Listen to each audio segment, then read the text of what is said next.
Bonjour. Alors, on voulait vous présenter aujourd'hui une nouvelle initiative parlementaire que nous lançons pour mieux documenter et mieux lutter contre le phénomène de multiverbalisation. Alors, la multiverbalisation, qu'est-ce que c'est? Alors, c'est une pratique policière qui consiste à viser certains groupes sociaux spécifiques en multipliant à leur rencontre les amendes forfaitaires, qu'elles soient contraventionnelles ou délictuelles. Alors, concrètement, donc, à coup d'amendes répétées, certains policiers ou certaines unités policières cherchent à évincer de l'espace public certains individus qualifiés d'indésirables. Alors, sont principalement visés les jeunes hommes âgés de 13 à 25 ans, perçus comme noirs ou arabes et habitant dans nos quartiers. Alors, dès mon élection en 2024, ce sont des dizaines et des dizaines de témoignages qui m'ont été remontés en circonscription, notamment à Rieux-la-Pape, dans le département du Rhône. Alors, en discutant avec les collègues députés, on s'est rendu compte que c'était le cas dans de nombreux endroits dans le pays.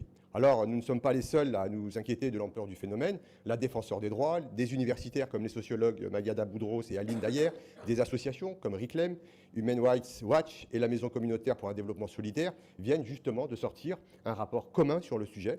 Et d'ailleurs, même la presse d'investigation s'y est intéressée. Et toutes et tous constatent un phénomène généralisé d'amendes discriminatoires, arbitraires et répétées qui touchent une partie de la jeunesse du pays. Alors j'ajoute que la justice s'est également emparée de cette problématique, avec déjà plusieurs cas de policiers condamnés pour avoir distribué des lots d'amendes sans motif.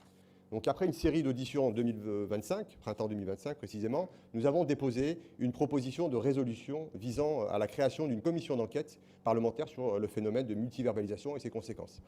Alors nous avons aussi bien sûr interpellé le gouvernement à de nombreuses reprises via des questions écrites, des questions orales, questions au gouvernement, et à chaque fois, la réponse, je vous laisse deviner, était la même: circuler, il n'y a rien à voir, les amendes abusives n'existent pas. Alors puisque le gouvernement refuse d'objectiver le phénomène et de chercher des solutions, on va le faire nous-mêmes. Alors comment?